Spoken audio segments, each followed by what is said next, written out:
की ज्या पद्धतीने पेट्रोल आणि डिझेलचे दर वाढलेले आहेत 300 रुपयाने आणि एक मोठा लोकांना जी सुविधा बनवण्याचं काम आपल्या एस टी महामंडळातर्फे केलं जातं, किती मोठा तोटा बसू शकतो किंवा फरक पडू शकतो याचा?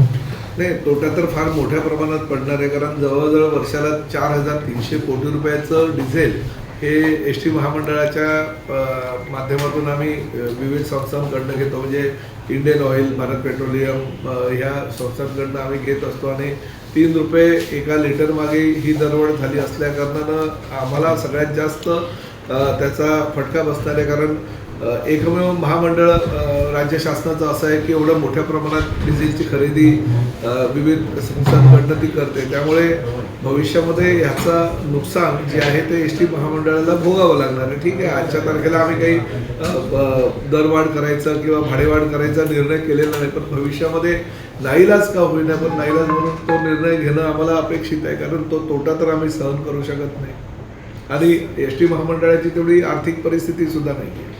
यामध्ये एक उपाय सुचवला जातो आहे की गुजरातप्रमाणे जो व्हॅट आहे मूल्यवर्धित कर माफ करण्यात यावं, खास करून एस टीसाठी.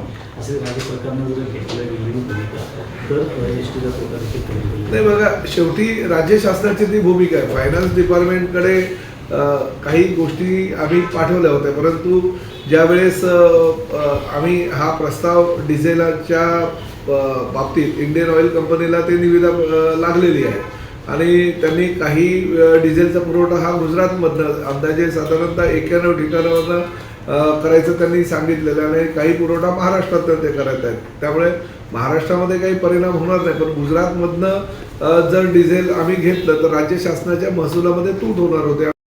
राज्य शासन आहे, त्यामुळे मला असं वाटतं की तो विषय हा वेगळा आहे.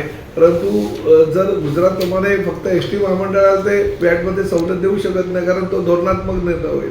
एस टी महामंडळाला दिला की तो इतरही संस्थांना द्यावा लागेल. त्यामुळे तो निर्णय पूर्णतः माननीय मुख्यमंत्र्यांच्या अखत्यारीत्या असलेल्या वित्त खात्याचा आहे. दुसरं असं की तुम्ही अनेक ठिकाणून उत्पन्नाचे स्रोत आपण जसे तयार करतो की भूर्दंड म्हणजे जो आहे, तुम्ही त्यावरचाही पर्याय शोधत होतात, तर ते वर्कआउट होत आहे का त्यापैकी कुठलं? म्हणजे वेगळे उत्पन्नाचे स्रोत म्हणजे झालेत ना. आता उत्पन्नाचे स्रोत तर आम्ही एस टी महामंडळाचे वाढवले. म्हणजे आता बघा, आता इलेक्ट्रिक व्हेकलचे आम्ही चार्जिंग स्टेशन पूर्ण राज्यामध्ये भरतोय.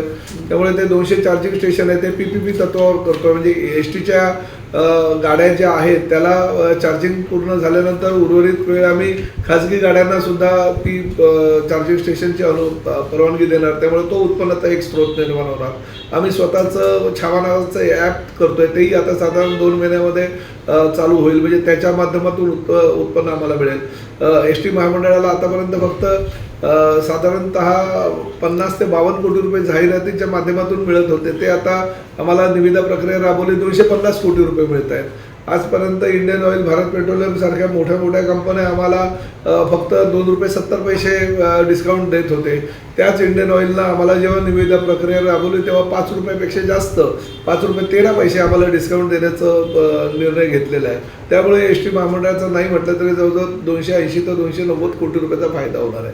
त्यामुळे ह्या उत्पन्नाच्या स्रोतच्या बाबतीत एस टी महामंडळ हळूहळू तरी ह्या सक्षम होत आहे आणि नाही म्हटलं तरी जवळजवळ 600 ते 700 कोटी रुपयाचा फायदा या 25-26 वर्षामध्ये 26-27 मध्ये एस टी महामंडळाला होणार आहे.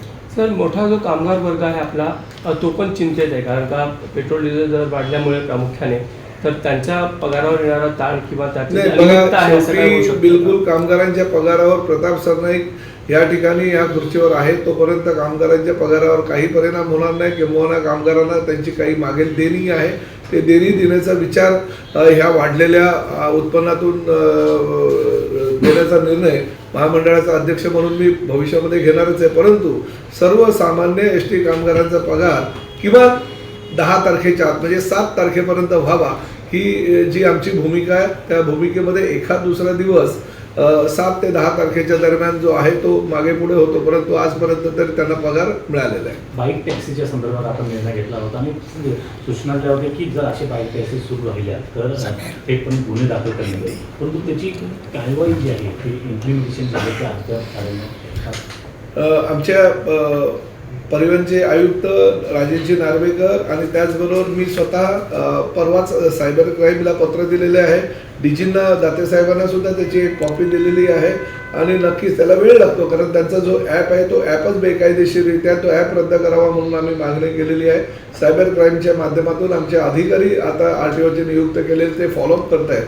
पुढील काही 2 ते 3 दिवसात त्या बाबतीतला निर्णय होईल आणि त्यांचा ॲप बंद झाल्यावर रस्त्यावर जे बेकायदेशीररित्या ज्या टू व्हीलर बाईक फिरत आहेत त्यावर प्रतिबंध आणायचा आम्ही निर्णय घेतलेला आहे. आणि त्याचबरोबर ज्या बेकायदेशीर गाड्या फिरत आहेत त्यांचे सगळ्यांचे नंबर घेऊन त्यांना आम्ही ब्लॅकलिस्टेड करणार, जेणेकरून भविष्यामध्ये ते रस्त्यावरच येऊ शकणार नाही. ओके. सर, तुम्ही एक व्हर्च्युअल मीटिंग पण आता घेतलेली आहे धाराशिव संदर्भातली. सरकारने आधीच सांगितलं की जास्तीत जास्त तुम्ही व्हर्च्युअल मीटिंग द्या. देशाचे पंतप्रधान आदरणीय नरेंद्र मोदीजी यांनी कालच कॅबिनेटमध्ये काही निर्णय झाले आणि त्या निर्णयामध्ये राज्याचे मुख्यमंत्री आणि दोन्ही उपमुख्यमंत्र्यांनी आम्हाला सूचना केल्या की ज्या ज्या काही बैठका असतील त्या बैठकीसाठी लांबून लांबून जिल्ह्यातले सगळे अधिकारी येतात, त्यामुळे 2 ते 3 दिवस त्यांचं त्या ठिकाणी वाया जातात. आज शुक्रवार आहे, शनिवार रविवार ती लोक जिल्ह्यामध्ये राहणं गरजेचं आहे आणि त्यामुळे धाराशिव जिल्ह्याच्या संदर्भात 9 विषय होते. त्या विषयाच्या संदर्भात आज बैठक आयोजित आम्ही केली होती आणि मी माझ्या अधिकाऱ्यांच्या माध्यमातून सगळ्या आमच्या धाराशिव जिल्ह्यातल्या अधिकाऱ्यांना सूचना केली की तुम्ही ह्या ठिकाणी येण्यापेक्षा आपण व्हर्च्युअल मीटिंग करू आणि त्या मीटिंगच्या माध्यमातून जे जे काही प्रश्न प्रलंबित आहे ते सोडू. आम्ही व्हर्च्युअल मीटिंग केली आणि अतिशय कमी वेळामध्ये या सगळ्या बैठकीच्या अनुषंगाने त्यावर निर्णय सुद्धा झालेला आहे.